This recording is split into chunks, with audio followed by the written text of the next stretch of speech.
What moves the needle in branding? Now, I've been fascinated to understand what actually moves the needle in branding for years, but especially over the last year. And also, I've been considering what an improved branding offering would look like. You see, as part of my own thinking around what business am I really in, which incidentally I highly recommend you do annually in view of the fast-changing digital environment we now live in. So as part of this thinking, I decided a couple of years ago that we are in fact as much in the branding business as we are in the intellectual property protection and related commercial law business. This came about through my observations of clients and our audiences. You see, it dawned on me that we don't just compete with other lawyers, we also compete with designers and marketers who offer branding services. That's because when customers are trying to turn their knowledge and skills into a new business or new project, all the decisions they're making are intellectual property ones, such as what name to use, what visual icon to use, what tagline to use, how to position themselves. They start this work with designers because they don't realize that all these decisions are fundamental to their intellectual property position and success as a business. You see, they need to create a barrier to entry. However, they're handing all these decisions over to designers or marketers who don't actually have an understanding of intellectual property and who make the fundamental error of leaving IP till after the branding project, if they actually ever bother to mention IP to their clients. The customer's problem is that they want to stand out and position themselves for success, but often they're listening to the wrong advice, such as by choosing really inadequate names from an intellectual property perspective.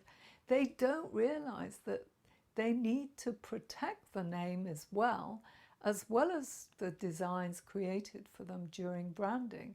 So even if they achieve a standout brand, it soon becomes generic through lack of protection. You see, they don't understand the interplay between creation and protection.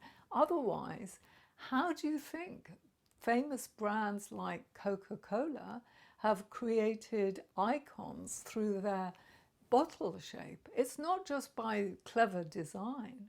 So I could go on at length about the problems of not addressing IP before the visual identity, or at least at the very same time as the visual identity. The upshot is that I realized that we're actually in a much stronger position to support business owners with their branding than designers are.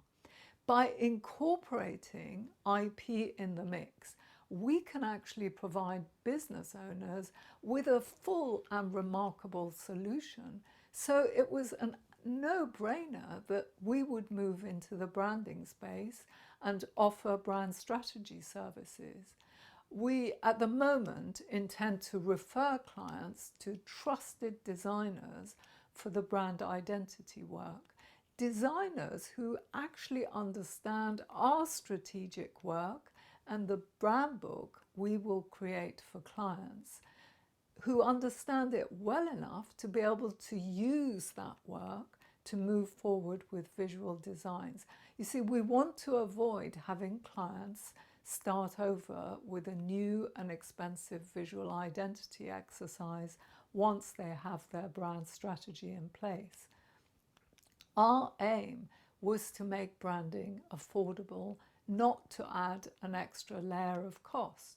We want clients who start the IP and brand strategy service with us to get a brand identity if they're going to be using one of our partners, so that the overall cost to them would be lower than going straight to a visual identity designer who often charges several £1,000s and don't even mention to the client that they need a budget for IP protection too, until after the branding is completed, by which time the client probably doesn't have a budget, or doesn't realize the significance of it, or it may actually be too late for the IP lawyer to make an impact on the decisions that were made, unless there was something really fundamentally wrong. So by coming to us first, the client gets brand protection too as part of the service.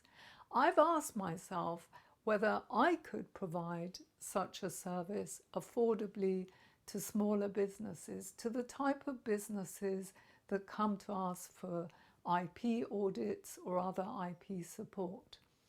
Business success is much more about how effective you are in running your business than it is about your visual designs.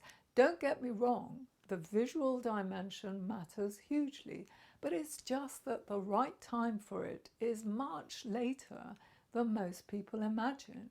If what you want is a brand to live by, then wait till you have a clear brand strategy before turning to visual identity work.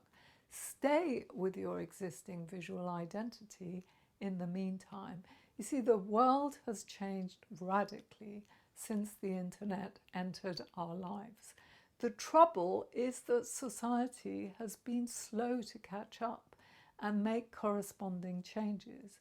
One impact of the internet is that virtually every important asset that a business creates is intangible nowadays.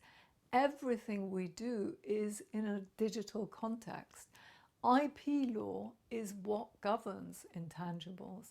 Therefore, branding must change too. It should be, at the very least, an interdisciplinary exercise that incorporates IP in the mix.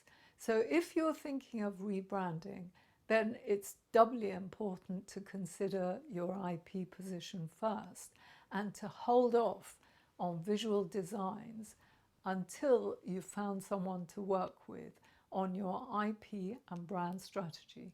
Consider working with azrights as your branding strategy partner, or to work with your creatives during branding while also involving azrights.